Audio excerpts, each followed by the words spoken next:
Hello and welcome to This Car Pod. I'm Kennan. I'm Filippo. And there's a lot to talk about, starting with that, which is apparently some sort of concept car intended to signify the new Nissan GTR. Nissan announced recently that they have people working on the next generation GTR. I don't find this to be a big news story because they haven't announced the car, they haven't told us what it's going to be, etc. But I do find the interesting part to be, why does Nissan have people working on the new GTR, considering everything they've told us about their finances generally? Some would say they might have bigger fish to fry at the moment. Yeah, like any of their other cars. Although there is no bigger fish than Godzilla, I would argue. Oh, well, he's not a fish, but I think so. He swims, doesn't he? Have you not? You swim. You're not a fish. Good. That's true. That's Got him. Didn't Nissan this week announce that they were thinking about selling their headquarters or something? Yeah, well, they need $700 million. And so what can you do? You sell that because you got to employ some people to work on a GTR. We knew that the new guy running Nissan is a car enthusiast. I can understand wanting like a halo car. The GTR has helped their brand massively. You know what would really hopefully they have like a person, like an intern. That'd be fine. They can afford an intern. What really help their brand is making good cars and not making all the mistakes they made over the last 20 years. Yeah. Yeah. Some would say existing. You know what they ought to do? Instead of developing a new GTR, they should create a time machine. And they should go back 20 years and make a lot of different decisions. They don't have enough employees or money for that. Too much manufacturing. Well, maybe if they sell their headquarters. So anyway, The new GTR. I'm glad to hear it's coming. Presumably it's going to be a plug-in hybrid. I have no doubt it will flop. Is it coming? This is more vaporware than. I don't know. Who knows? It's so uncertain for them. The great irony is that the new Nissan Pathfinder is a good car. That is the great irony. Yeah. Okay, fine. Let's move on to the next news story, which is Volkswagen. Yeah, so Volkswagen announced this week that they are going to stop using the ID naming convention for their electric cars. Kennan, of course, is familiar with the ID4, the ID Buzz, the ID3, 2, maybe just the 3 and 2 in Europe. You lost me there. Where it's the number signified the size-ish. There's supposed to be an ID7 sedan that never existed. They're going to go to actual names. Lemon, as shown on the screen, will probably not be one of their actual names. It will probably be Wins, like their other cars are. But it's yet another story in the big chain of stories of automakers not knowing how to name EVs. And eventually they just end up with their normal naming structure.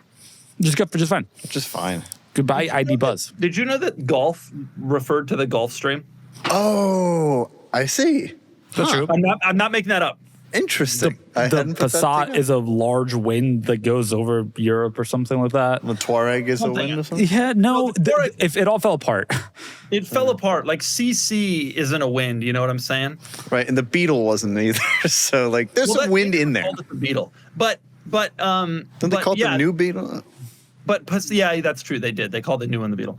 But Passat or Golf referred to the Gulfstream, even though they spelled it differently. I swear to God, that's true. And then Golf Harlequin was the Gulfstream, but then it was Harlequin because it had different colors. Are you aware of how the name Tiguan, which is their small SUV, came to be?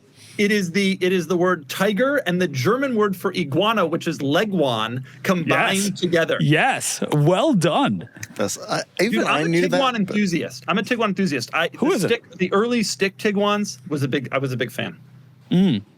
I just hate the Tiguan L, which is the only one sold in the US. It's a real shame. All right, let's move on. So Volkswagen is going to name their cars. Have they announced? Are they going to rename the current cars? They haven't said. This is like a single report where somebody said we're going to stop doing this. It's unclear if it's for the next generation right now, whatever. If you could name the ID4, what would you call it? The E-Taos. The E-Taos? But it's a totally different car. Well, that also just rolls right off the tongue. There's a little joke about their other. I know.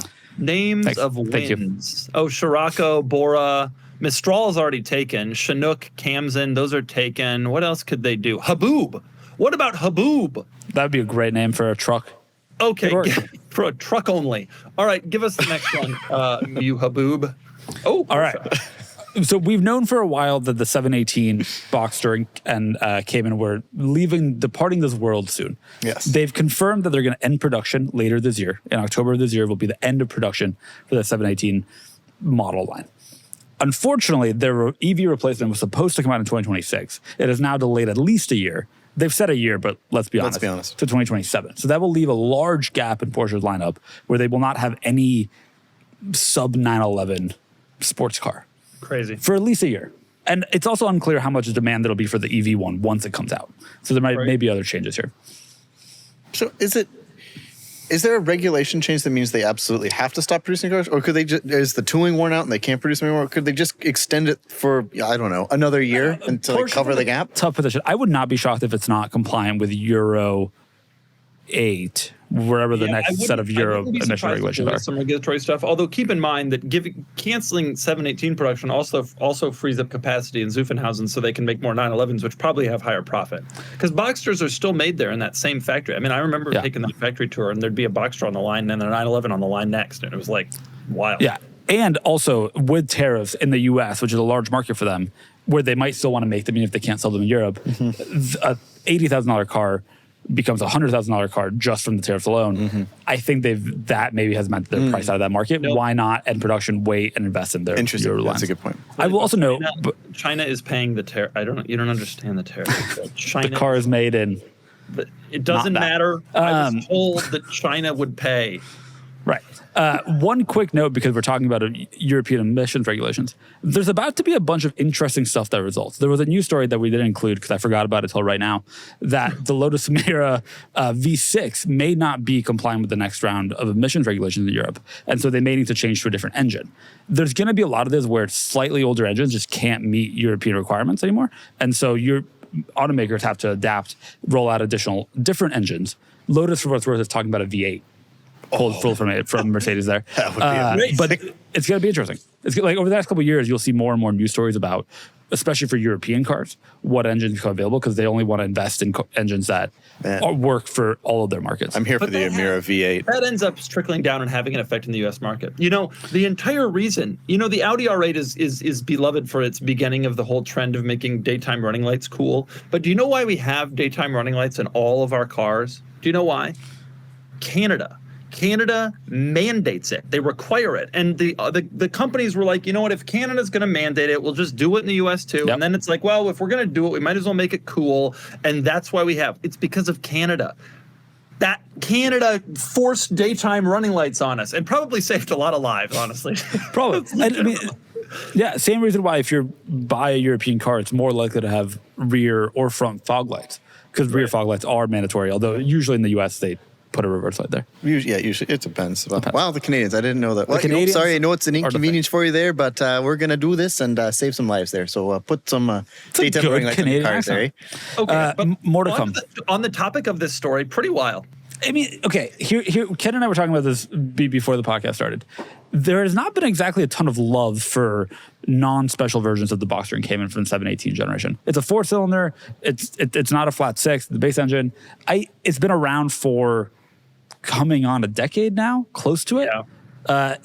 They've done what they could with the platform. We all knew it was ending. The Spider RS, the Cayman GT4 RS, and we knew it was going to be the end, and that's fine. Yeah, but nonetheless, it's still a gas-powered mid-engine car, and based on what I'm seeing with auction results for 981s and 982s, I have a suspicion that the market, if it doesn't appreciate it that much today, will appreciate it. Because you know what's better than a turbo flat 4? You know what's worse than a turbo flat 4?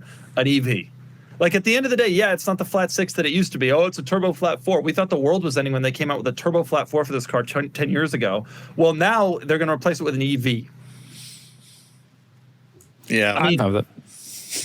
It's crazy, and it's crazy that they're having this gap. There won't be an entry-level Porsche sports car. Porsche strays further and further from like what we know as Porsche, right? There's multiple lines of SUVs, and this car was such an enthusiast hit. I legitimately do think that tariffs are having an impact on this because they can't sell them. They won't be able to sell them once they import them. There was a big article today about how Porsche was already in a little bit of a downturn, primarily because of sales in China, although sales in the US have been really strong, and now tariffs are turning that into a real crisis. What you gonna do? Well, yeah, no, what are you going to do is right. And the tariff thing is a component. And obviously the car is old, like you said. It's still sad. It's sad from an enthusiast perspective that a gas sports car is replaced by an EV one. It's even sadder when a gas sports car is not replaced. I do wonder what will happen to 718 values. They've gone down a fair amount, but they will flatten out. And it'll also be interesting to see. I mean, they've kind of walked back the whole Macan was going to go away at the end of this year thing. They'll keep selling the Macan alongside it. Clearly, they're not going to produce these, but it does make you wonder, like, are they going to try to find a way to produce something else? I doubt it. They're not going to invest in a whole new platform if they're stopping production. It's over. It's over. This is the end. So you're right. This is it. We're witnessing the end right here. That Spider RS was the end, and they never did do a stick. They never did give us what we wanted. Okay, give us our next news story, which is going to be amazing.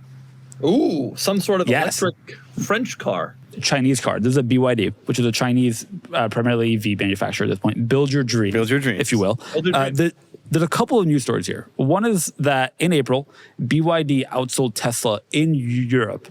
There's two big news stories related to that. One is EV sales in Europe up. Tesla sales in Europe down 50% year over year. Well, I want to really underscore that because I know what you're going to say the other big news story is, but that is the big news story. European EV sales are rising and Tesla sales are cratering in Europe. Yeah. Yep. Wow. So BYD for the first time has outsold Tesla across Europe. Notable because it's a Chinese manufacturer that's showing really consistently stronger sales. And also Tesla has absolutely lost the European market. Some of that is product age, right? The Model Y just had a refresh, but it's kind of a mixed bag. The Model 3 had a refresh a year ago, but like not a ton of new products, especially smaller products with the European market, especially as EVs gain more traction in Southern Europe, where people like slightly smaller cars. Tesla does not have any entrance in the sub-regular sedan space. And BYD does? Yeah. These things. What are these things? And others. They have cars across the entire lineup. So partially it's that, and partially it's that Elon Musk's role in the U.S. government has really impacted his reputation across Europe. But the fact that BYD is so heavily subsidized by the Chinese government doesn't have the European, the notoriously automotively xenophobic Europeans getting a little worried. They're cool with that. They're like, bring on the Chinese. Hey, weird, strange bedfellows exist for sure. I do think a lot of it is also around price. Fundamentally, the way you expand the European EV market is you've kind of capped out in the richer Scandinavian countries where there's been a huge EV adoption over the last decade. Where do you go? You go to Italy, Spain, France, wherever. And to some extent, Eastern Europe, there's not the same money. You need lower priced products. Tesla doesn't have that. BYD does. Do you think, and I'm just going to throw this out there, but do you think there's a possibility that the names of the cars are also playing a role? The vehicle shown there is called the Dolphin Surf, okay? And then there's also a car called the Sea Lion, okay? Yeah. Actually, it's called the Sea Lion 7. I don't know if there were 1 through 6. And then there's also a car called the Dolphin. That's different from the Surf. And then there's also a car called the Seal. Now, unlike in reality where the seals and the sea lions look basically the same and only people who are intelligent can tell them apart, in BYD's lineup, the seal is a sedan and the sea lion is an SUV. Do you think that this is playing a big role in BYD's European success? Yes, undeniable. Thank you for asking that important question. The Tang and the Auto and the Han also doing well. I don't care about those cars. I only care about the Sea Lion, the Seal, and the Dolphin 7. Or wait, whatever it was called. I mean, I was a big Dolphin 6 regardless, big news story. Sales are up, Tesla plummeting. BYD, upstart automaker that's entering the European market. Upstart is a positive way to frame that. Entering the European market, starting to do better and better and better. Impressive. Yeah, that's a huge deal. The fact that Tesla's continuing to see this decline is a huge deal. And you know what I was realizing the other day? It used to be that if you criticized Tesla anywhere, you would get like mobbed with crazy people who hated you. That has really changed. A lot of the people who used to mob aren't Tesla shows anymore. And a lot of the people who mobbed were also obsessed with the stock price, which has been basically flat for like 5 years. And so a lot of those people have gotten out. And there is not the obsessive like cult of Tesla that there once was, interestingly. No. They're still out there, but it's not like it used to be. Okay, BYD. killing it with the dolphin surf. I've been using Delete Me for years now, and let me tell you, I'm still just as grateful for it today as I was the day I signed up. The first time I saw my personal info all over the internet, it was honestly kind of alarming. My full name, old phone number, old addresses, even info about my family. It was just sitting there publicly accessible, and it wasn't just on one site, it was on dozens. I had no idea that kind of data was floating around, let alone how easy it was for anyone to get their hands on it. And listen, as someone who's pretty visible online, I've had to deal with some pretty weird stuff. Random emails, strange messages, people digging a little too deep. That's why privacy is something I take seriously. And Delete Me has become a core part of how I protect myself and my family. That's why I always recommend Delete Me. It's been one of the best decisions I've made when it comes to my online safety and peace of mind.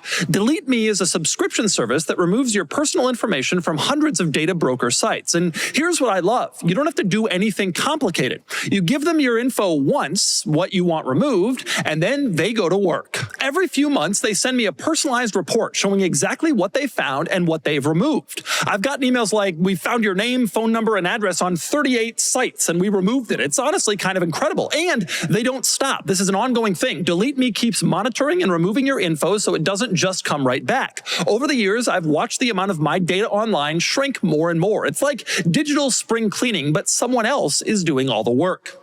Take control of your data and keep your private life private by signing up for Delete Me, now with a special discount for our listeners. Today, get 20% off your Delete Me plan when you go to joindeleteme.com/DeMuro and use promo code DeMuro at checkout. The only way to get 20% off is go to joindeleteme.com/DeMuro and enter code DeMuro at checkout. That's joindeleteme.com/DeMuro, code DeMuro. Give us our next news story. Indeed.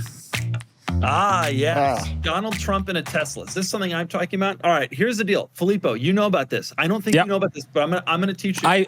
You think I don't know about EV news? Who do you think I am? The president and the Congress, that fellow, his name is Mike Johnson. Somehow they got like this guy that's like very generic. They're passing this bill that's going to have tax implications for the U.S. I haven't really paid that much attention to it, but God, I hope my accountant has. But anyway, one of the implications is that they're getting rid of the EV tax credit. Have you seen this? Well, Republicans have hated it forever. Yeah. Do you know that they're going to now have a tax on hybrid car owners like me? Will it actually impact Sequoias? I thought it was just plugins. It said it's like $100 for hybrids and $250 for EVs. Sequoia, I got 2 hybrids, dude. I got a E-Class station wagon too. I got a mild hybrid. 48-volt battery doesn't count. That's what I would argue. I hope that Mike Johnson distinguishes between mild hybrids like mine and libs and Priuses. I'm terrified. Anyway, if this gets rid of the EV tax credit, that's a huge deal. Yeah, I think we've collectively all known this was going to happen, or like likely to happen, right? There has been a little bit of a pull forward in EV sales, both tariff related and because there was some sense that these were going to be removed. There is, if you're a car enthusiast, potential hope because the interest you pay on your loan might be tax deductible. Still getting worked out, but maybe it'll be tax deductible, and that will surely offset any gain you would have gotten. EV adoption is going to be in a tough spot in the U.S. as a result. I will say. Right? I mean, I would assume that. You have to assume that these EVs are largely being propped up by the tax credit. A lot of them are advertised, their price are advertised, including the tax credit, like as if it was just a guarantee. The question will be, number one, do people even buy EVs or lease them after the tax credit goes away? Yep. And number two, will America be significantly impacted? And of course, without a big compelling reason to force people to buy these electric cars, automakers stop making them, and then we get more news stories like BYD has gone ahead of an American company in foreign markets. Yep. A large part of EV adoption was the tax credit of just $7,500 for cars that met certain requirements during the Biden administration. They really tightened those to be just cars made in the U.S. or with battery equipment made in the U.S. And that did bring some manufacturing here. To be fair, there were concerns at the time too. Notably, if you leased a car, this is related to your income. There were phase outs above a certain income level. Did not apply if you leased the car. Right. And so that made leases really appealing. It was also true for used EVs. So certain used EVs were eligible for an up to $4,500 tax credit, which, if we're being honest, has very much propped up the sub $25,000 part of the used EV market, which is pretty much every Model S and Model 3 and every other. And by the way, that is also in this bill. That is also going on. Dead. So yeah, it'll have a large impact on adoption. Now, when the Biden era policy shifted to only allowing the tax credit for cars that were made in the U.S., a bunch of manufacturers, Hyundai and Kia chief among them, applied really heavy incentives to keep selling those cars because they'd already committed to some production numbers and needed to get that through. So maybe people will do that and continue sales, but you're certainly not going to invest in more. No. You're certainly not going to invest in bringing those manufacturing for those cars to the U.S. Right. That market's dead. And then so China eats our lunch, and we see where this is going, and we see where this is going. I know this song. See how the story ends. I mean, I hate to say it, but and I'm not, as an enthusiast, EVs aren't exactly my favorite thing. But you see where the world is headed, and you see where China is headed with that news story we just did about BYD, and you see what's going to happen when America doesn't incentivize people to buy electric cars.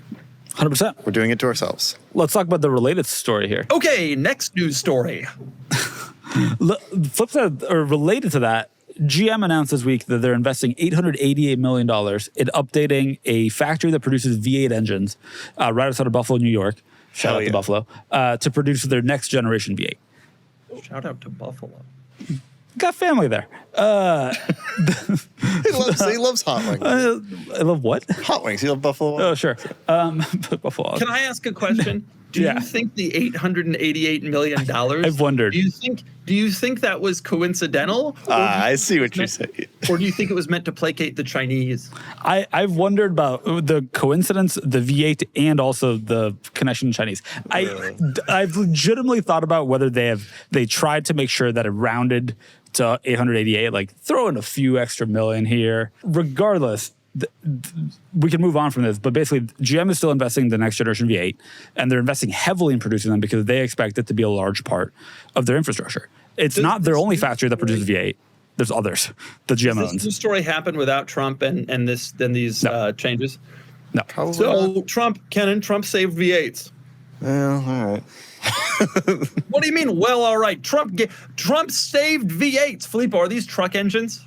Yeah, that's the thing. They're not. I don't know that these are going to be V8s in sports cars. No. This is all for the Silverado, Tahoe, Sierra, etc. Which is fine. Those engines will find their way into builds that we'll do together with a couple of cold ones over a long weekend. A lot of cold ones. And maybe we'll be the next. Kennan and I aren't together. We could have been doing a build over a long weekend with cold ones like we usually do. Yeah, that's right. Memorial Day weekend, we could have done it, but alas. But remember, Kennan, last year, remember how we put that Coyote in that Lotus Europa? Whew. Yeah, I do. Yeah, that thing, it really sung. The Lotus America is what we called it. All right, give us our next. Europa. Screw Europa. Speaking of Europas, tell us about this European. He is European. That's so true. This is the new Stellantis CEO. They finally announced who the new CEO is. It is a gentleman named Antonio Filosa. He's from Naples. He was previously the head of Stellantis, or sub-brands of it, in South America, CEO of Jeep. He's been there for a while. And I'll tell you what, in this picture, he looks thrilled. He looks thrilled. So he looks really excited. So they announced that this morning. Their stock is down 3.5% since. Yep, that's all I need to know. They're promoting from within. The stock market doesn't like the fact that someone else from Stellantis is going to be part of this. He was a part of the last batch of track. Is this the guy that gave us the Jeep Renegade? That question should be asked every time someone from Stellantis is promoted. No, he gave us the Grand Wagoneer. Did he play on the Jeep Renegade? Only the Grand Wagoneer. Is that better? No, God. No. I'm partially joking. He became the CEO of Jeep in like 2023. But he was pretty instrumental in growing Stellantis in South America and in developing markets, which was a huge, huge market for them now. Yeah. And time will tell. I will say they're like the quotes that articles have pulled out from like dealer groups and whatnot are not glowingly positive. Shocked at that. Do you think? Well, but dealer groups are just incredibly upset right now at Stellantis in general. So I mean, and he's made clear that his focus is like relationship building with suppliers, with dealers, etc. You know, I worked in the business. Yeah, and technically still do. Although right now I'm sitting in a room with an elephant behind me. You know how you build the best relationships is you make great products that dealers can easily sell. That's it, without putting an enormous amount of restrictions on them. That's like the primary way you build relationships in the industry. So like the Grand Wagoneer plug-in hybrid that they're testing. Oh my God. Can you think of a car that doesn't have a market more than the Grand? Did they learn nothing from the Chrysler Aspen hybrid? I don't understand. They did not. Okay, No, they didn't make enough. Give us a good one. Come on. Come Good, on. something important. So this is the new Kennan, will stop BMW. yawning. Well, yes, this is the new BMW M2 CS, and it's very exciting. 523 horsepower, 479 foot-pounds of torque, and it's rear-wheel drive, which is awesome. There will be no manual transmission with this car, unfortunately, which is Really? not really a surprise. But it is. They did make some pretty substantial weight savings with it. It's 70 pounds less than the automatic-equipped M2, and it's 44 pounds less than the manual-equipped M2, which is not easy to trim. It was already a relatively lightweight car. A percent. It's not a huge amount, but it is still something. The power number is huge. Kennan, It's correct me if I'm wrong. 97%, 97 pounds less than the Didn't standard the old automatic one. M2 CS have like 400 and some horsepower? It's a huge leap in power. Yeah, 523 horsepower is a lot. I believe it's 70 more horsepower than the other Yeah, car. the old one had original 444, so it's like 80 more. I Yeah. mean, that's a significant It's a boost, significant especially for a leap. little car. Right, and again, it underscores your point that, like, I understand that enthusiasts don't particularly love the current M2, but the fact that we have a 523 horsepower real-world drive BMW is, like, cool. Like, that's really exciting. And I don't know, I really want to drive this car, and I'm sure it will be excellent to drive. The last M2 CS was brilliant. I'm sure this will also be fantastic. And it's an exciting car from modern BMW. All hail. It's quite an exciting car. It's a shame that it's no stick, though, considering the Yes, it is. And I'm sure every enthusiast like myself will bemoan that. But you know what? The fact that it's amazing they offer a manual transmission in any of their cars at all at this stage. So Okay, so it says it's going to cost $100,000 and go on sale before the end of the year. Yep. So we'll see it. I'm sure you'll have one on test sometime soon. Are we into the $100,000. spoiler? It's a lot of money. But then again, the last M2 CS was also very expensive and really held its value as like a special car. Because the market appreciates it. I agree that it's a lot of money, but it's 520 horsepower. That car's going to be fast. That's going to be 0 to 60 in the threes. That's going to be like a seriously quick car. Also, it's hard to find a European car that is like a real thriller for less than $100,000 new. I mean, that's just the truth. And I'm sure this one will be very tail happy and probably a handful to drive. So I think it'll be an exciting car. In 40, in 30, in 20 years, people are going to be putting sticks into these. What? You think I'm wrong? Well, Ryan at E39 Source, get on it. Start making swapping these cars. They already do a stick in the regular one. People are going to do stick swaps. You think they won't? Filippo, me and Kennan, next Memorial Day, Kennan, let's get your garage ready. Get some jack stands. Get some jack stands. We'll crank the tunes and get to work. Give us our next BMW related news story. There are 3 right in a row here. The other one is the M5. Okay, did you guys read this BS? I did. Some BMW executive, I don't pay attention to the executives. Filippo loves the executives. Announced. You didn't see this news story, Filippo? No. That they're shocked by the demand of the M5 wagon here in the States. The wagon is outselling the sedan, and they're considering bringing the M3 wagon to the States, which means that they will. Now, color me surprised. Do you know that the Audi RS6 hasn't even offered a sedan? I looked it up. In 13 years? 13 years since there was even an RS6 sedan available. It's wagon only. Even in the rest of the world, it's wagon only. In the US, it's wagon only. Meanwhile, the AMG E63, when was the last time you saw a sedan of that? That wagon way outsells that sedan too. Did BMW do absolutely no market research before bringing this car to the United States? Of course the wagon was going to succeed. Obviously, the M3 wagon would have succeeded as well. Completely stupid maneuver not bringing that car. It's just insane to me. They're surprised by this. I wasn't. You know, I think that the automakers sometimes are their default position is so frequently to ignore the enthusiasts because enthusiasts say dumb stuff online, which they do. Yeah. That sometimes they actually just ignore the enthusiasts too much and don't realize what's right in front of them. This is a bonehead obvious thing to everybody who's paying attention. Mercedes has been milking this for years, and then Audi was like, why don't we do this? And now BMW is surprised after the RS6 been out for 5 years, hasn't it? Is anybody else surprised? No. It's insane.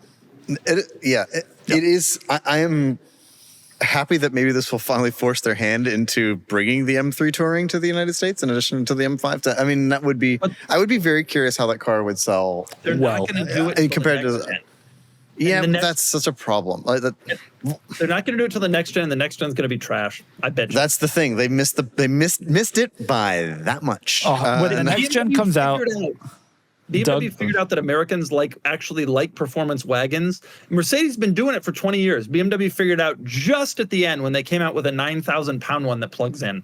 That's so perfect. It is notable too. First of all, no other manufacturer brought a 3 Series C-Class A4 RS4 wagon to the U.S. in a while, so it'll be interesting to see what that market is. Well, secondly, you were complaining, Audi, which has sold an A4 wagon here for many, many years as the all-road. They haven't sold a sporty A4 base one in a decade. I don't think anybody has ever sold a sporty. The S4 Avant in 2007 was that the last one? Yeah. They do something here. By the way, you're complaining preemptively about the new M3 when I think when it comes out, you will say, oh my God, I can't believe enthusiasts ever thought it wouldn't be good. No, I am complaining preemptively before they've announced anything. I've already begun the complaining. And suddenly we understand why BMW ignores enthusiasts. Here at this Car Pod, we're friends on and off camera. One of the best parts of our week, every week, is our group car dinner. It's a tradition we never miss. And this week's sponsor, Cash App, has made the one awkward part of the night, splitting the bill, so much easier. Because let's be honest, splitting the bill used to suck. Everyone pulling out their wallets, trying to do the math while the waiter hovers, arguing over who's going to pay. It was always weirdly stressful. But once we all got on Cash App, everything changed. Now, one of us just picks up the tab, sends out the requests, and boom, everyone pays before we hit the road. No awkward IOUs, no I'll get you next time, just clean, quick, and done. And you can send payments down to the penny. We're always making dumb little challenges like, Kennan, I'll pay you $3.17 if you parallel park in one try. With Cash App, I haven't, but I can literally send exactly $3.17 on the spot. It's instant, it's specific, and honestly, it just makes stuff more fun. They've also got built-in protections. If something looks off, like you're about to send money to the wrong person, the wrong Kennan Rolson, Cash App will give you a heads up. It's like your money's got a personal bodyguard. If, for whatever reason, you don't already have Cash App, go download it now. Sign up, enter our code CARPOD, C-A-R-P-O-D, in your profile, send $5 to a friend, and you'll get $10 just for getting started. For a limited time only, new Cash App users can use our exclusive code to earn some additional cash. For real, there's no catch. Just download Cash App and sign up. Use our exclusive referral code CARPOD, C-A-R-P-O-D, in your profile. Send $5 to a friend within 14 days, and you'll get $10 dropped right into your account. Terms apply. That's money. That's Cash App. This episode of This Car Pod is brought to you by Acre Gold. Now, you all know that I'm all about finding value, whether it's a pristine 964 911 or an immaculate E46 M3. But let's talk about a different kind of asset, Acre Gold. Inflation's hitting harder than a V12 at Redline. Gas, car parts, even car washes are through the roof. Acre Gold lets you invest in real 24-karat gold bars for just a few bucks a day. It's like buying a classic car that never rusts. No finance degree needed, just pure, shiny gold delivered to you. Go to getacregold.com, protect your money, keep it golden. That's getacregold.com. Okay, move on to the last news story. That's the circle of life. But speaking of BMW wagons, so although they are now getting to the party a little bit late with the M3 Touring, they at Villa d'Este, which was last weekend, they showed this, which is the BMW Speedtop. It's a V8 powered, swoopy looking wagon. It looks very Aston Martin Zagato-y to me. Now, they have said that not only is this a concept, they're actually going to build it. They're going to produce 70 units of it. It's going to use their most powerful V8 that they currently offer, which is a twin turbo V8 they've been making forever. And I think it is tremendously beautiful. I think but they're not really going to call it. They're not actually going to call it the Speedtop, right? My understanding is they'll probably change that, but that's the name for it right now. Is the Speedtop, which. But I mean, they can't. I mean, that name's. It's not. Yeah, well, Ferrari called one of their cars the Ferrari. The Ferrari. So, there are dumber names out there, I have to say. Yeah, but again, getting back to your point, so it's another wagon. So somebody there does like wagons, and they are doing more of it. It's just, like you said, a little bit too late. And I don't think this is going to come to the United States. But it is. When was the last time you looked at a BMW and thought, wow, that's good looking? It's been a while. No, I think the new 5 is really an attractive car. Oh, God. You alone. I think it's fine. It's not offensive, but I don't go, wow. Do you remember a couple of years ago when BMW always shows some cool concept car in Lake Como? Always. Do you remember a few years ago, because they got this Villa d'Este concourse. They got the Villa d'Este. And how did that happen? How did they wrestle it away from storied Italian brands such as Piaggio? We don't know. But Money. You remember a couple of years ago they showed that Z4 hatchback thing? Oh, yeah. Yes, the BMW Z4 It was the Concept Touring Coupe. Look that up. BMW Concept Touring Coupe 23 was the year they did I think it was just called the Z4 Touring. But yes, this Looks thing. very similar to what they're building. Damn, they Why should don't just we have build that? that. I think they did. Like that is a new one, just a little bit longer, same taillight But design. this should be that should be in current production. Those wheels look so cool. I mean, damn, that's a good looking car. If that could be in production, they would sell 9 of them, and then years later, they'd be worth a lot of money on cars and bids. Bring That's that right, to that's us true. so that we can profit from it, BMW, and you can lose. Please. Please. Pretty. But nonetheless, I think that is a very good looking car, and I was thrilled to see that at Villa d'Este. Yeah, we can't. They're not gonna call it the Speedtop though. I just have to. I have to hope. Well, what can we say? We'll bet some cookies on it, and what can I say if I'm wrong? I'll bet they call it something stupid like that. The wheels also look a little small. I need 23s. It is They're cool. though. clearly two different sizes too. Like that's so we'll see. This feels weird. Nonetheless, is it's that very the end of our exciting. news? That is the end of the news. Finally, Oh my God, we have to move on because there's a lot to discuss in the Talk Cars segment. And most importantly, the Talk Cars segment is brought to us today by the Mercedes-Benz A-Class. oh, you didn't do a drawing for us today? The Mercedes, you want me to like trace the A-Class right now? The Mercedes-Benz A-Class, a car that has motivated Europe's grandmothers since 1997. The Mercedes-Benz A-Class. Head to your local used car lot in Suburban, Belgium today and buy your own with Russ. Okay, Filippo, what do you have to say?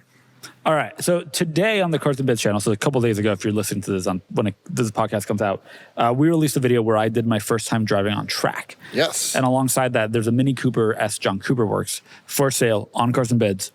That is the car that I drove and almost hit a wall in. Yeah.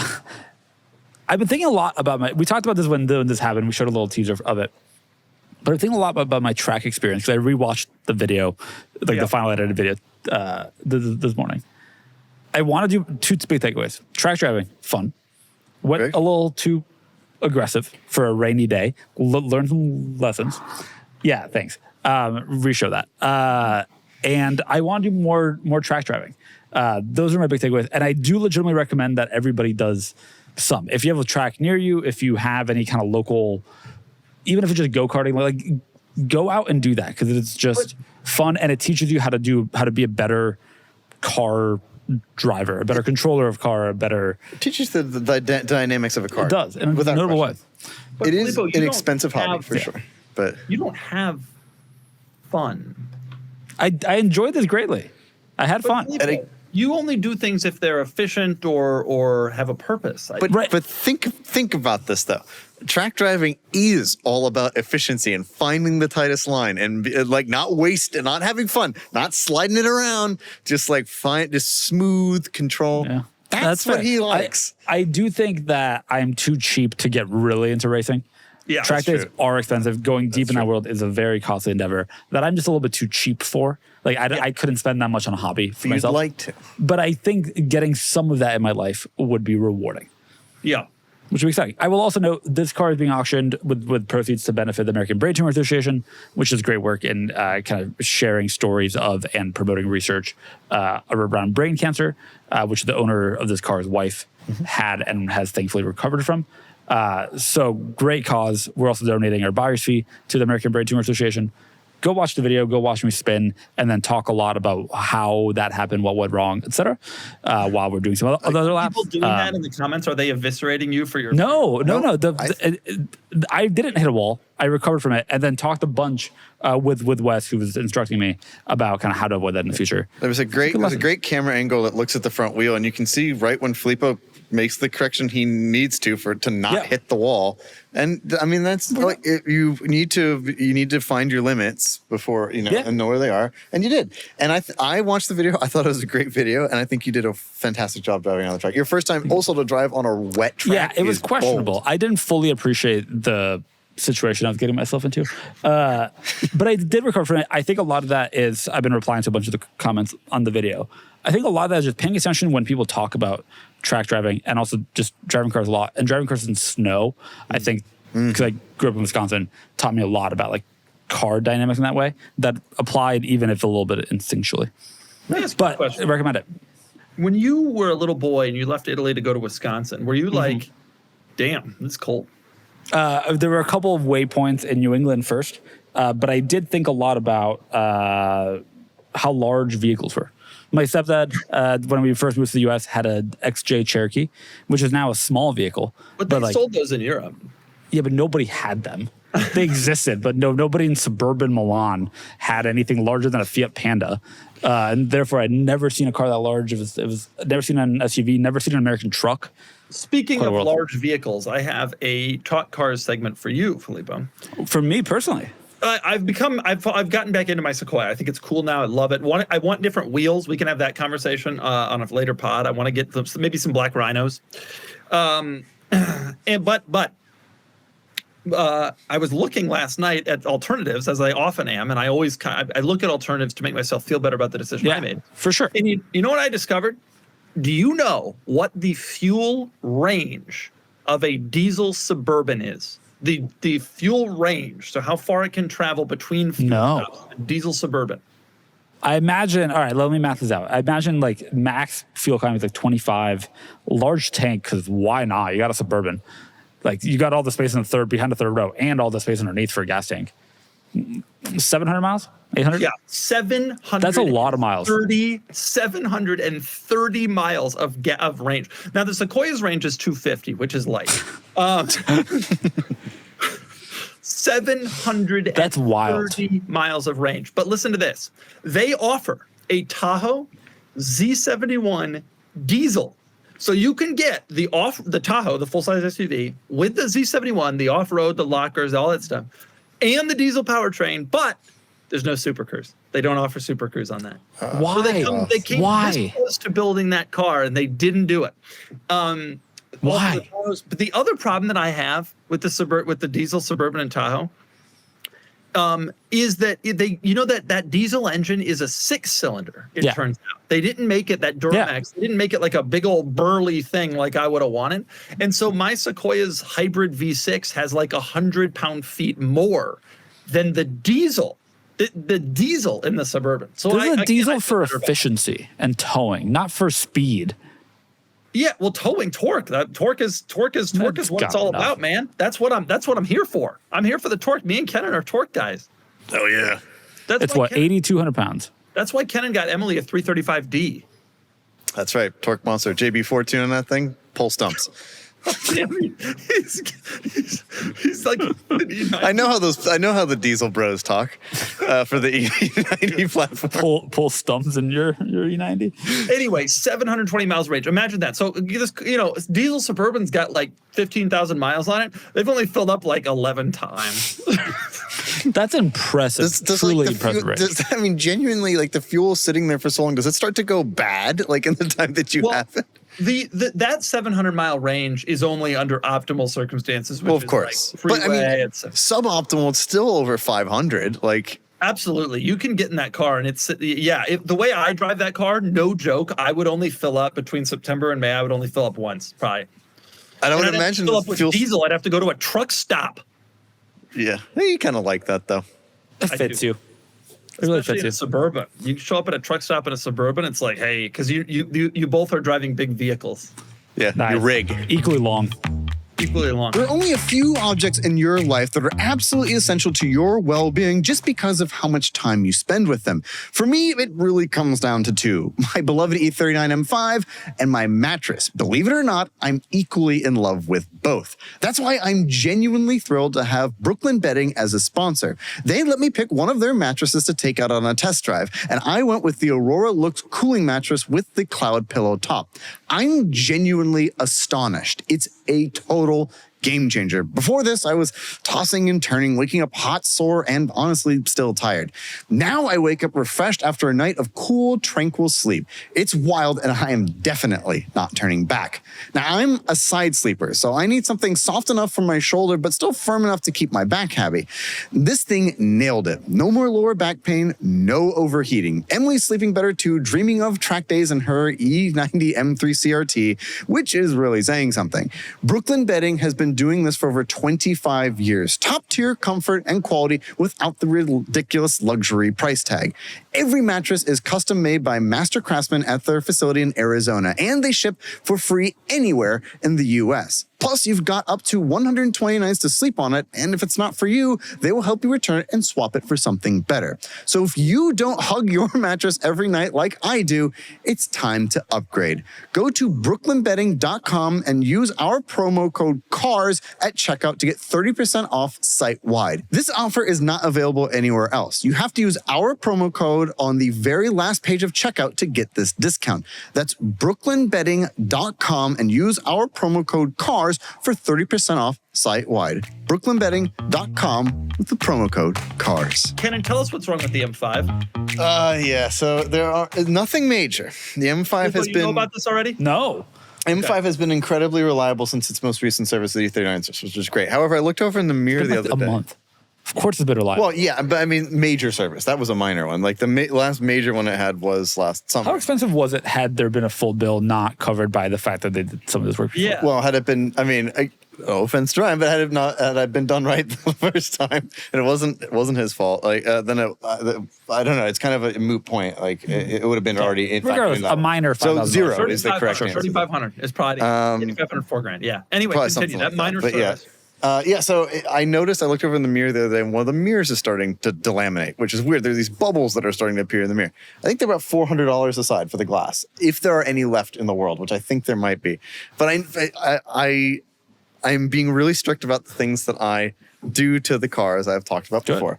My friends recently got me all pitched in to have new window tint put on my car. It's my birthday present, which is very nice. I'm going to schedule that and do a couple little cosmetic things to the car. But I've decided to let the mirror go. There's also a squeak that I noticed is coming that's like a rotational squeak, which I think is one of the heat shields or the dust shields for the brakes, but I'm not sure.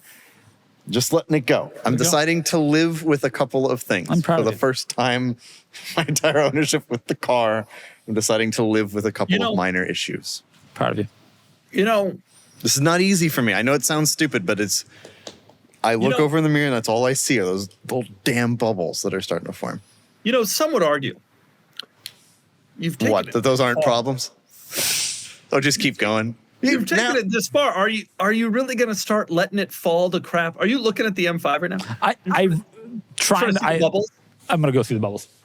They're in. Yes, it's the passenger side mirror, top of the passenger side exterior mirror.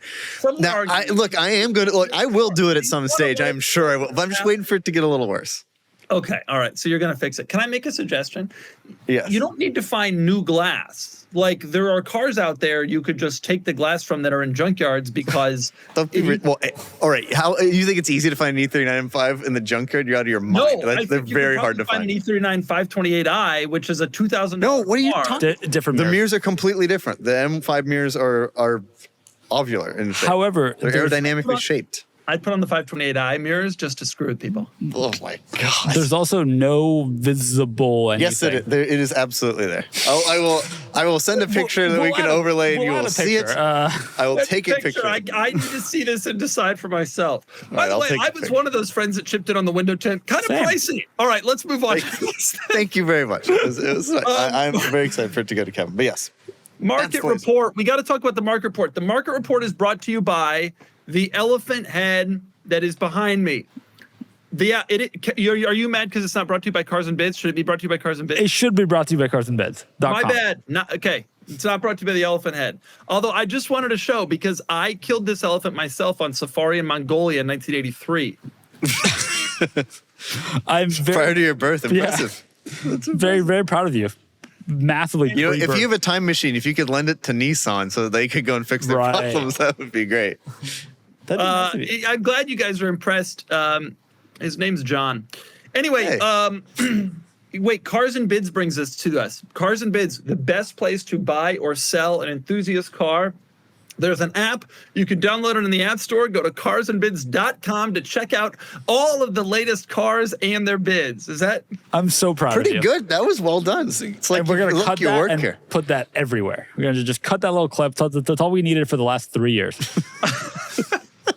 all right? Why don't you get AI to say it? Okay, I want to talk about a few things on the market report, and you all do too. There's a lot to cover in the market report, which is not typical, but I want to talk GMC Topkick for a second. Here's something we can't cut into a short because nobody's ever heard of this car. Did you see this, Kennan? We sold I the did. GMC Topkick. Okay, I want to make a point here. We sold this GMC Topkick, 05 Topkick with only 20,000 miles. It's got a long life left. It's a low-stress diesel engine. It's like a 38-liter diesel, or something like that. And, Yep. Yeah, there it is.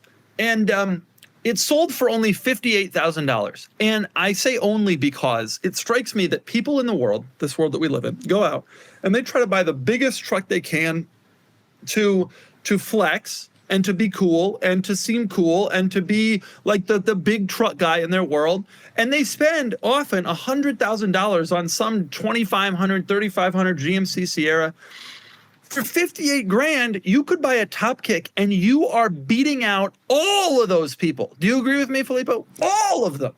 Unfortunately, you get mistaken for the dump truck guy that just there to Why pick is up the that trash that they've left, That is that they've left in their garage. Yeah, that's In not a lovable thing. communities, in the communities where the bigness of truck is the judgment of your worth, being mistaken for the dump truck guy is not a bad thing.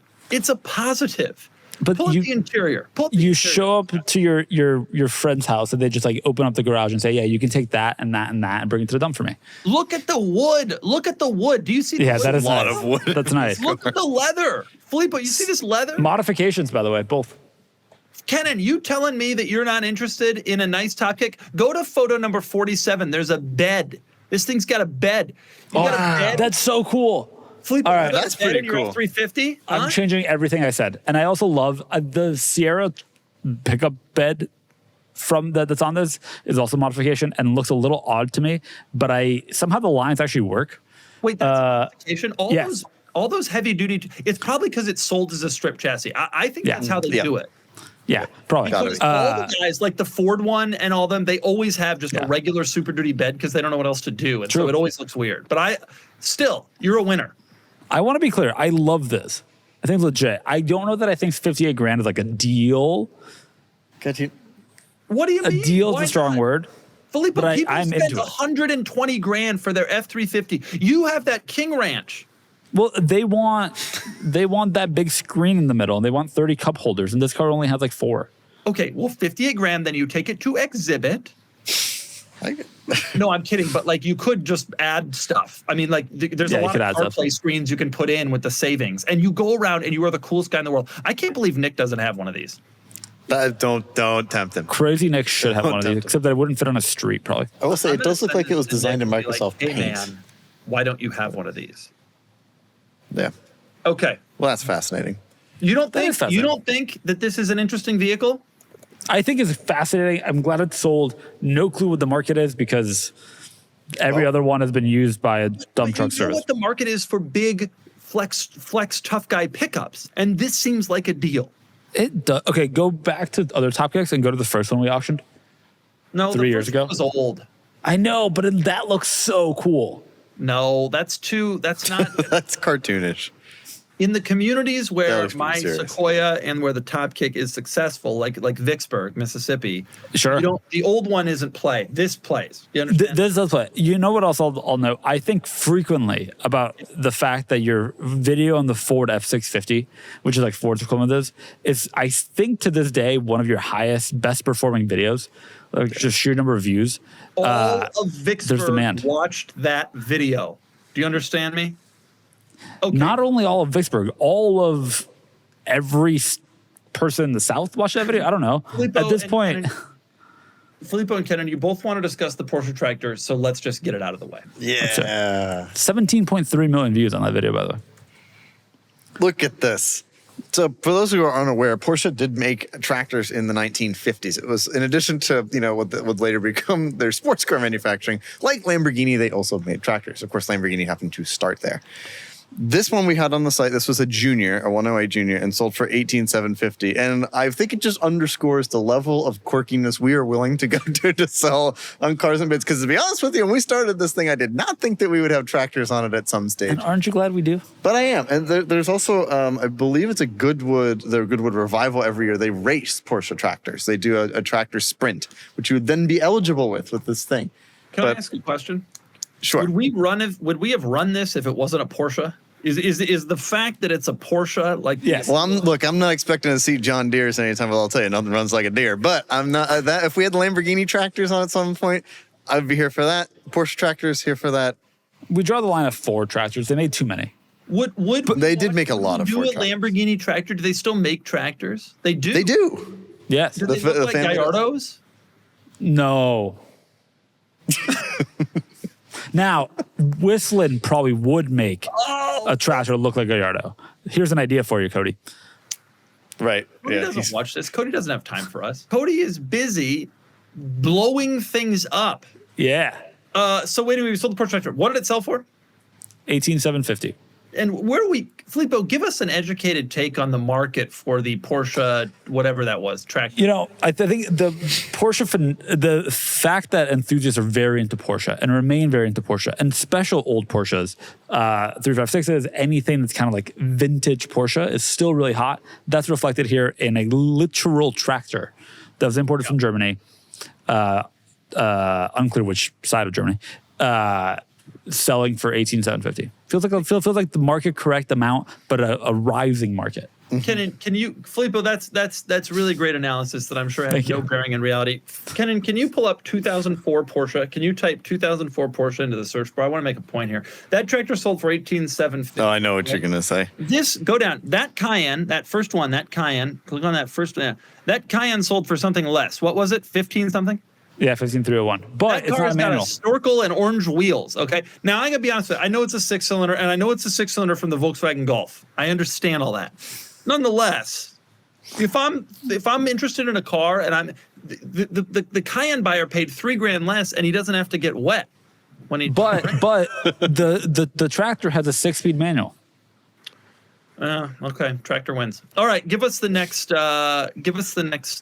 market report, Filippo, please. Can we talk about the OCTA Defender? Yeah, we got an Octa on the site. We have an Octa on the site, just Octa. That's great. So people don't know that this exists because they vaguely know that the Defender 110 and 90 V8 exists, which is a Defender with a V8. The Octa is like the M version of Land Rover.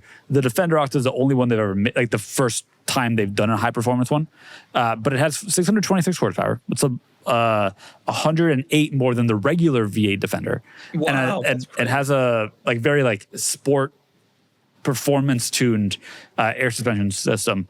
And it's a wide body and it's cool. I love seeing automakers kind of like first attempt at making something like really enthusiast focused. It's like Land Rover's Raptor. They Raptorified the Defender. You say carbon that. fiber.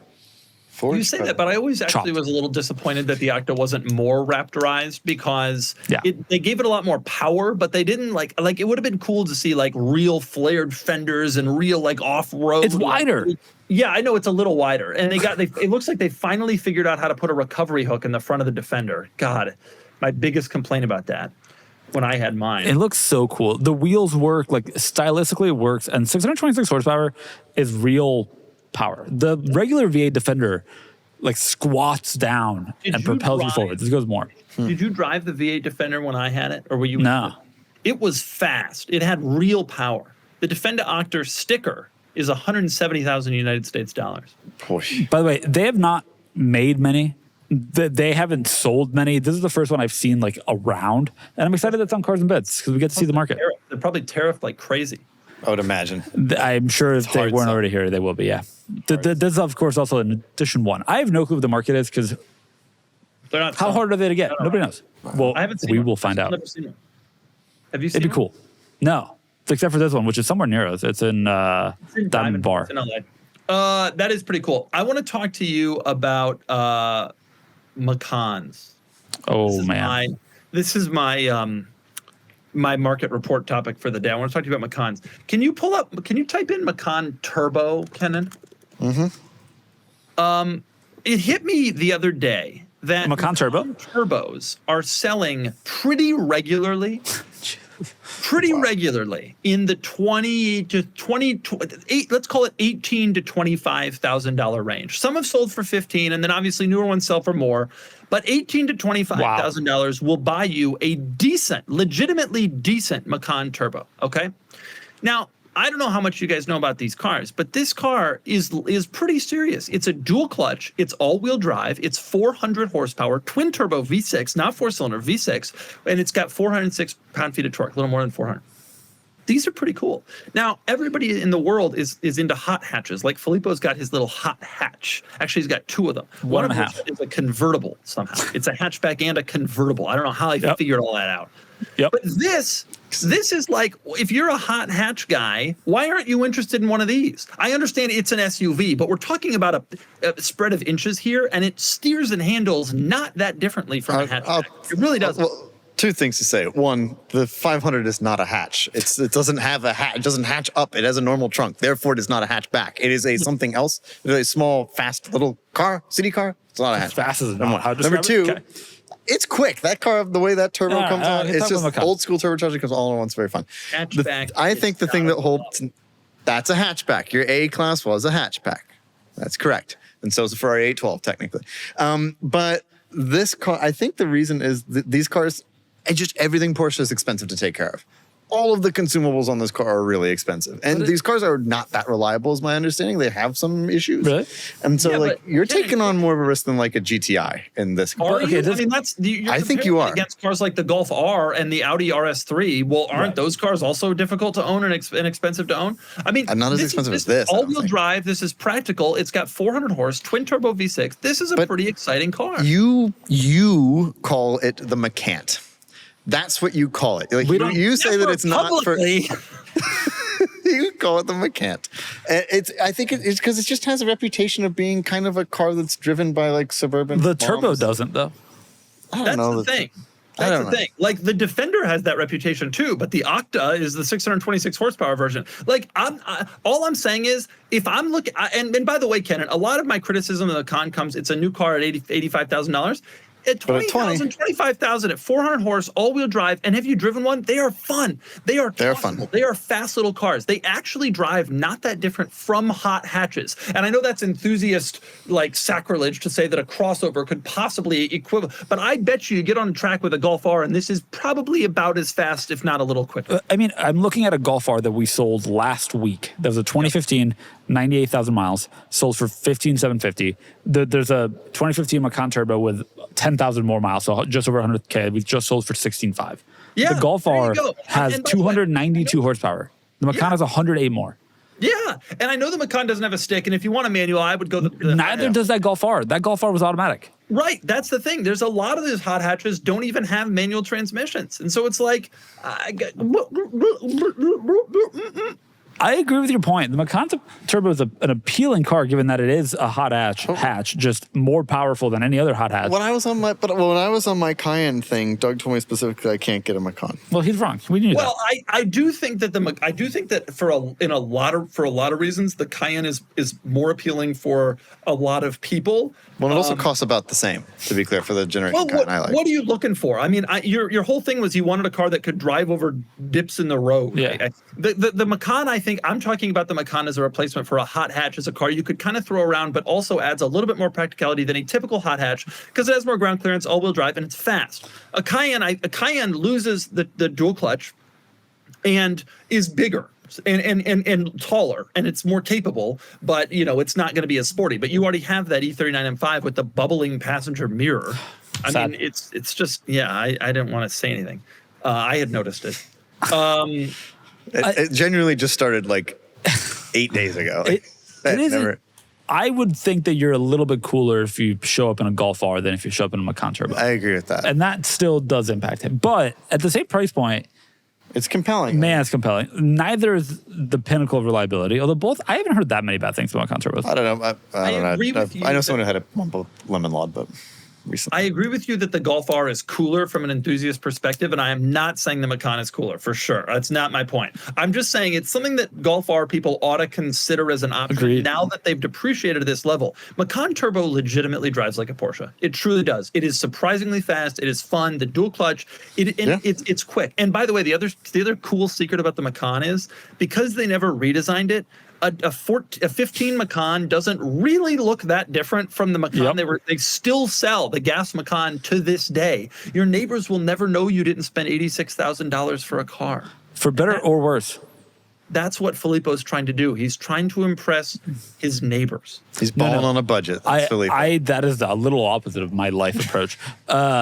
Period. But I'm looking at, because I'm still on the Macan and the Golf R that I pulled up in front of me. The Golf R, these sold for the same amount within rounding, accounting for mileage. Golf R was $40K new in 2015. The Macan Turbo was $93,500. There you go. First of all, how? Second, there's a downside, which is things will be more expensive. Oil changes will be more expensive. Brakes. A little harder. It all gets a little bit more costly. But you're also getting what was in 2015 twice as much car for the same price point. That becomes appealing. I'm with you. And a Porsche. You can tell people I drive a Porsche. And they'll be like, ooh, which one? And then you go, got that heritage. You got to turn the key to your left hand. That's confusing. Turn the key with your left hand, just like Jackie Ix did in 67. All right, let's go to questions. Questions are brought to you by, well, certainly not any Mini Coopers. Okay, questions. First question. There are some good questions today.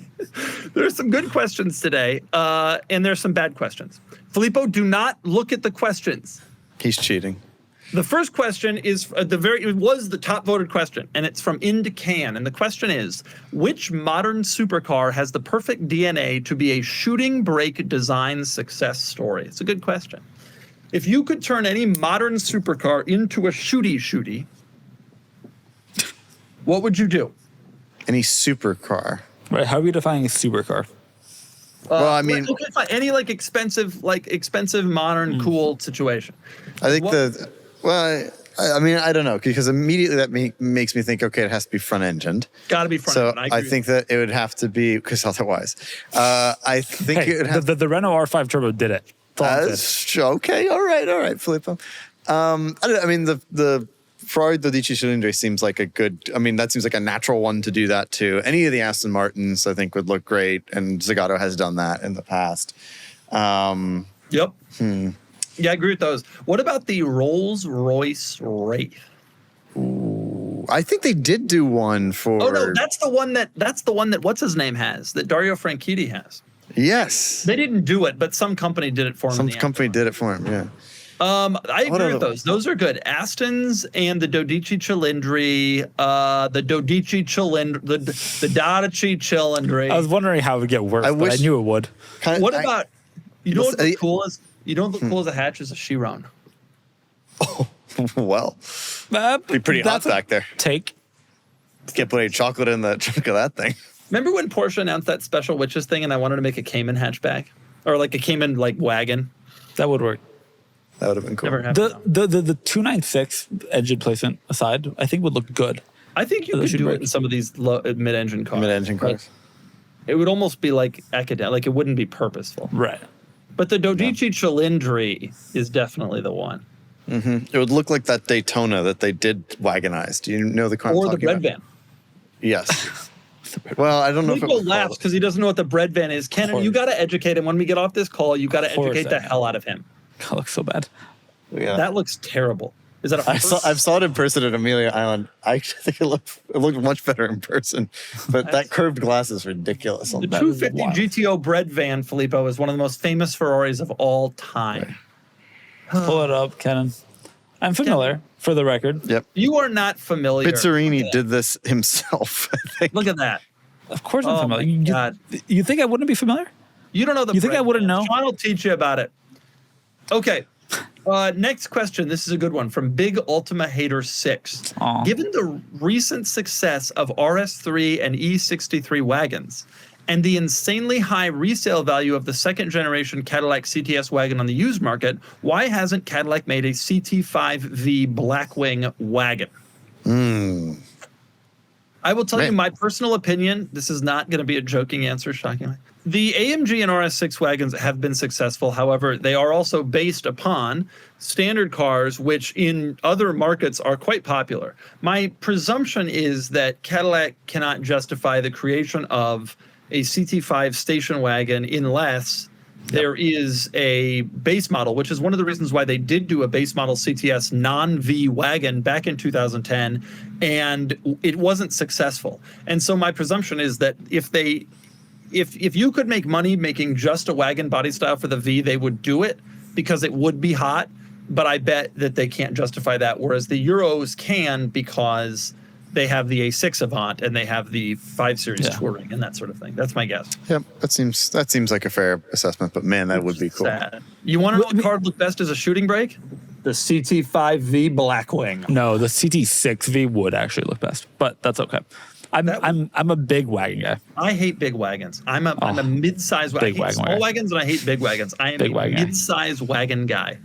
It's also worth noting for people that might not be as aware, in Europe, which is obviously the home markets for BMW, Audi, Mercedes, their wagons are all used, like base model E-Class wagons, 5 Series wagons, A6 wagons are all the A6s, E-Classes, 5 Series that they sell in Germany, especially. Like that is their bread and butter product. The product that's most important for their European market. E-Class sedans, but but like it's probably a 50-50 split or a 70-30. Yes, it's a huge portion. They don't make those wagons for enthusiasts. If the standard model stopped selling, there would be no AMG wagon anymore. No shot. And so that's probably the answer to that, which is sad because I think that would be incredibly, incredibly, incredibly cool.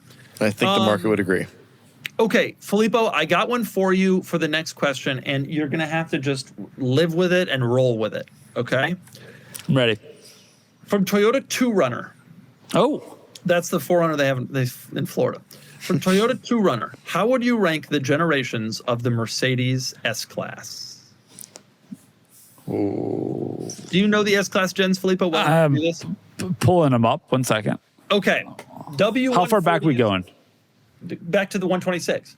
Okay, good. Which is 79. W140 is first, and W220 is last. Fully agreed. Everything other than that, I'm open to a conversation about. Kennan, do you have strong thoughts here, or does it Doug and I Kennan, you battle? agree with me? Kennan, do you agree with me about the 140 and the 220? You know the ones. The 140 I do know the ones. Sacco car in the 90s, and the 220 right, and the 220. Yeah, the 220 is definitely the worst. And the market agrees, as those are $4,000 cars now. I don't think they look bad, to be clear. I actually think in the right trim, it's a great looking automobile. But the S65 looked great. But other than that, You know, I was thinking about that. This should be a topic for us to discuss. That a lot of the worst generations we rank often have one model that was actually the best. Of all of them. Like the Diablo, we were ranking all the Lambos. The Diablo is we put it kind of in the middle lower, but the SE30 maybe is the best one of all, right? And I agree with you. The 220 S65 is one of the very best S-Classes of all time. It is absolute baller status in the coolest way. But the general vehicle was disappointing. All right, here's my take. I've written down. Okay. Oh, I get it. S65 has a little engine problem. I see. You wrote them down? I've wrote them down. Here's my take. I agree W140 best. Yeah, Bruno Sacco. Followed by, and I agreed W220 last, 100%. Second, I'm putting the W221. Yes, it was such an improvement. It it's recreated what the S-Class should be. I agree. Yep. And that, to me, when I think S-Class, that is still what I think. To be honest. And honestly, it's that one, which has been modified with aftermarket wheels and. It's in Florida. It's exactly that car. It's still a car that I think looks modern. Still has honestly quite modern equipment. It's great.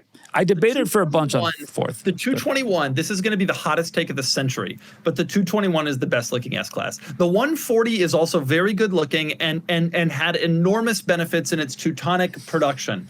But the 221 with its ridiculous fenders was the only time they ever really took a risk, and they did it in a wonderful way, and it worked out. And I think it was a beautiful car then. I remember even when it came out in 2007, thinking like, wow, this thing looks baller but not excessive. Like, that's the right car.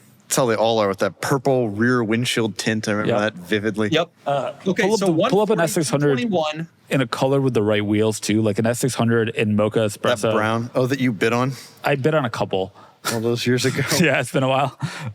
In the color that my E-Class wagon actually is, which is Unfortunately, I can't search fine. by All color. right, but I got distracted. I'm gonna go 223 third. Okay. I think that they've done a nice job with the current generation S-Class. It looks modern. It has everything without it being styled like a 7 Series, let's say. You said 223. I think I think they've just done generally good job. When I see one, I think this is a good looking modern luxury sedan, and they've done a good job of integrating luxury and tech. But don't you think that the 222 was, I mean, No. I'm putting 222 second to last. oh, What? you're insane. You're out of your mind. 223 is just a That is a great car, Filippo. It's a good car. The problem I have with the 223 is that the 222 already did it all. No, the I think that 223 was too subtle of an evolution for me. I think that about the 222 over the 221. I don't think there was What? enough of a leap. That's What? insane. That would be You like are saying- nuts. That would be like saying cuddling with a stuffed animal is the same as getting punched in the face.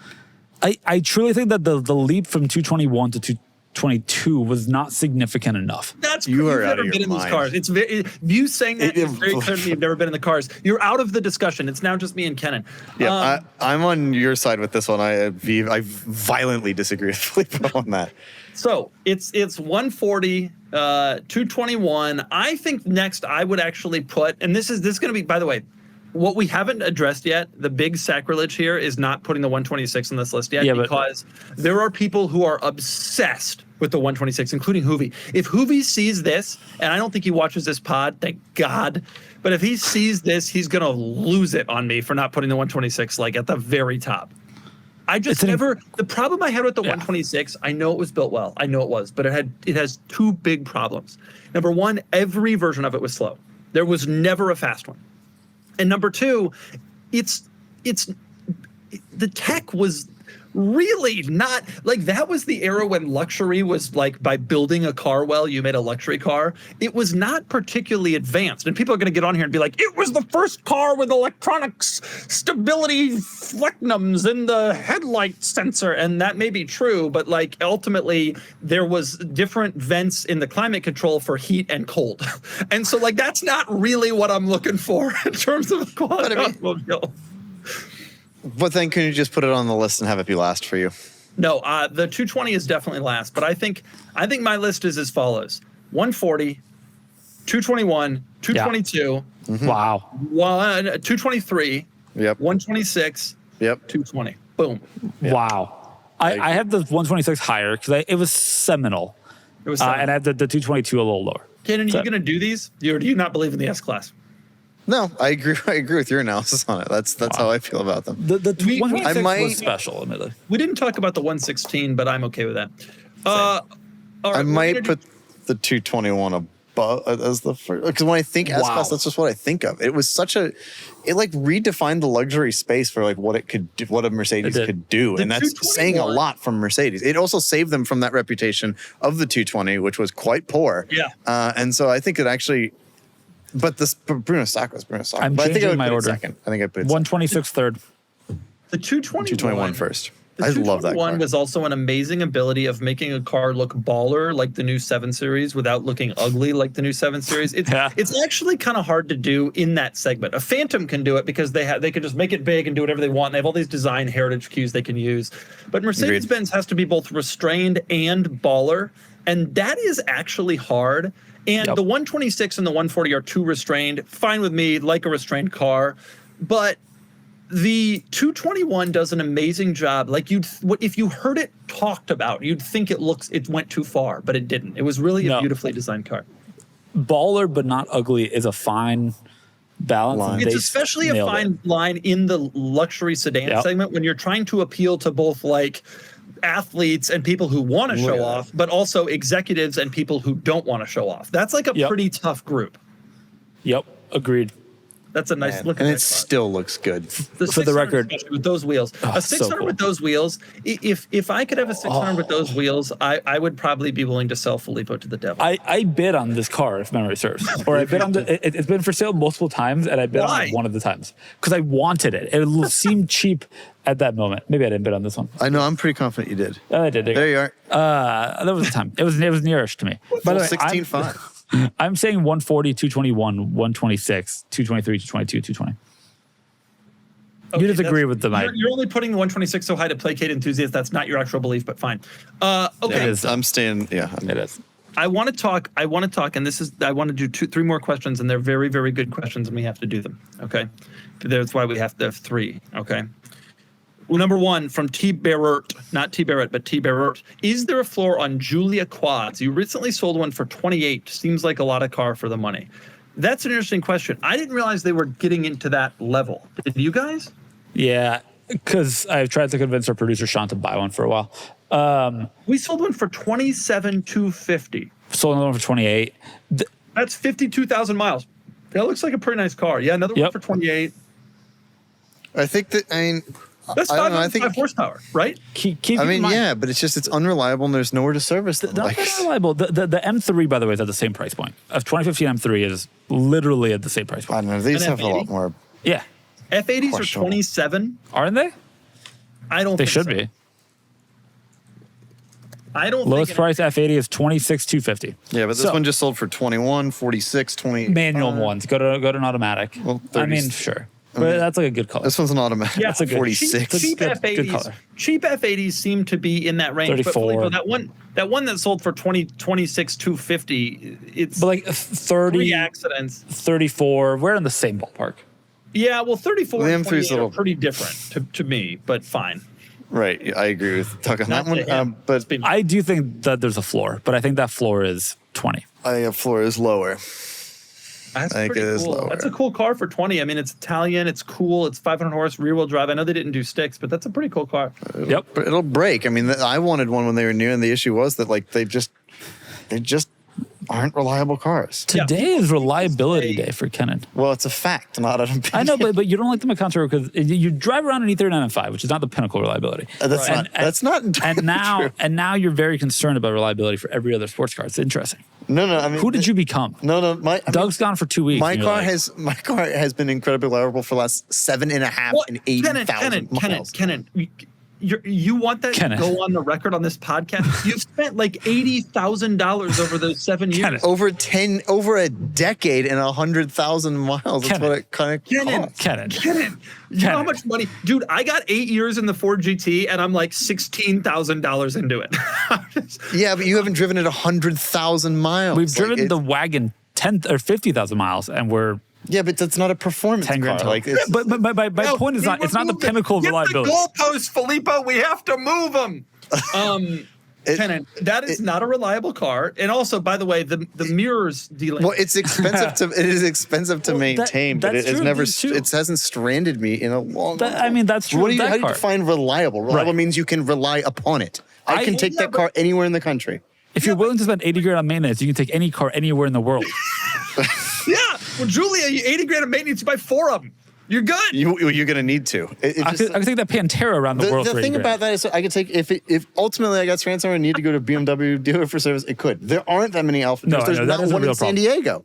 If you own that car, then Yeah, There what is, are you it's called talking about? KNS. It's in Kearney Mesa. I thought they closed that. No, it's still around. No, there is an Alfa Romeo dealer. It's called K&S. They do Alfa Romeo. This Now, is an insane conversation. Do I feel bad for that dealer because they do Alfa Romeo sales? Yes, of course. Who doesn't? But they exist. The point is, I think that they will continue to go down in value. They did make a ton of them. They don't have a great reputation for reliability. I think, and I don't think they sound that good. I think they look awesome, and I think they drive pretty well, and Hey, they're cool. But I think they're just going to keep going down. You want to know something insane? Go to Google and type in K&S Alfa Romeo. That's the dealer in San Diego. Go to Google and just type in K and S. Yeah. Yeah, K Like and- ampersand. Ampersand, yeah. Yeah, S Alfa Romeo. Okay, go to that. Go to K&S Alfa. Okay, click on their website. This is incredible. Click on their website. Look, the top car, the main car right there is a Mercedes C-Class. and a BMW, some kind of BMW. I It's an will. M5. I will note that I keep an eye out for KNS plate frames around because like it's nice to see what they're selling. Very, very, very few Alfa Romeos and a whole lot of used Other German cars. You got to admit, that's wild, dude. When I worked at Porsche, if a Porsche dealer had done that, the COO would have flown to that dealer that day and murdered the general manager of the dealership right there on the spot for doing that. Yep. Okay. Okay, I got two more. This is a good question from Daddy Doug SRT8. That's the high performance version of Daddy Doug.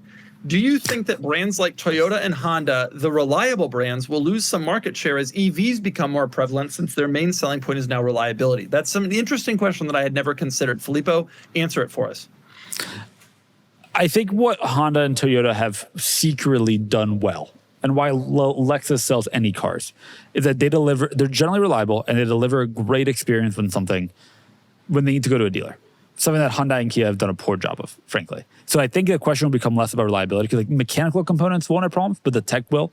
And like durability remains a question. If you go into Camry interior, the leather is not delaminated like it is on that Giulia. So like, durability will remain a question. And can you deliver a good experience when you go to the dealer for something that does go wrong? Honda and Toyota will still have a differentiation there. Yeah, but the general feeling is those cars are reliable and they're more reliable, and it's not really a differentiation. But people don't know why. Like they can't point to, oh wow, the engine is more reliable. They don't know what that means. It's a more reliable car. It's a more durable car. It lasts forever. Doesn't break. I think the primary thing when people are thinking about reliability, I think the primary thing that they're thinking about is, does the car not break? Yeah. And a lot of EV companies have had problems with, especially tech, getting cars to like having weird tech issues. And Toyota and Honda are generally a little more careful. Now, of course, Honda's only EV is built by Chevrolet, and so we'll see. Well, my point, I don't know. I just think that it's an interesting situation. It's an interesting question. A lot of people look at that Consumer Reports and all that, and then they hear stories from their friends about reliability, and the game might shift. If that's Toyota and Honda's like big thing, the game might shift. It's an interesting question. Over time, for sure. The last question that I want to ask from 2003 Buick Century. This is a very good question. If you were the CEO of Nissan, what would be the first thing that you would do to try to save the company? give up and go home. I mean, not wrong. But what would you do? Hot hatch? Lincoln competitor? I had maybe considered divesting from Mitsubishi, but the hardest thing is that Nissan hasn't not done this. I mean, the Rogue is probably their most updated and most competitive product, and that's the class in the US you have to compete in. I would probably just keep going all in on, can I get people into Rogues and can I deliver a decent experience? I think you also have to ditch fleet sales in a large sense, which is hard because they make you revenue. You can sell cars. But I think you have to just kind of accept that that is hurting your brand reputation heavily, and you instead just need to find ways to sell cars to consumers. Now, I think it's a little bit more complicated than that. Yeah, also because a lot of Nissan's trouble right now is because they put way too high of incentives on cars. In terms of fleet sales, I have a suspicion the reason that they sell so much, I have a suspicion there are major contracts that are signed between suppliers, manufacturers, and the fleet companies where they can't. Sure, and there's also a lot of hurdles I have to jump through to become the CEO of a publicly traded company. So I think we're in a make-believe world here. Well, some of these, my point is some of these fleet sales you can't get out of them. You have to just go full steam ahead. I think the person wants a product decision from you. Yeah, I would legitimately keep investing very heavily on quick rollouts of, which is what they're doing, a quick rollout of core competency products, which in the US right now is fuel efficient and is mid-size, small SUVs, mid-size SUVs, and I think lower cost, smaller, like small SUVs are where I would focus all of my attention. You know what the problem is? They already have. I know. 3 very competent SUVs in the 3 big segments, which is the Rogue, the Pathfinder, and the Armada are all excellent, truly. And the Kicks, which isn't bad. Sure. Jesus. But like, okay, so but there's not a lot of interest in those vehicles because the brand reputation is so significantly terrible. Is there anything that can even be done? How did Mazda convince people that they don't suck? Like, what did they do? to get people? Did they buy off journalists? I'll take a handout from Nissan if they're interested. I think that Mazda had the benefit of nobody knew who they were, so it's easy to build from zero than it is to build from. They had a kind of an average reputation. Listen, my mom strode into the Mazda dealership in October of 2003 and purchased a new Tribute. And at the time, Mazda was not the strongest brand. Okay. Zoom, zoom, you know? Zoom. And plus, Nissan already gave you your handout. Don't forget, they gave you the Z sushi knife. Yeah. That's pretty good. And you know what? I am going to use it to slice Filippo's face off in exchange for a W221 S600. So all it costs you is 10 grand. That's it? No, that sold for 24. That was a good one. $1,000 car. That was a good one. That was a nice 221.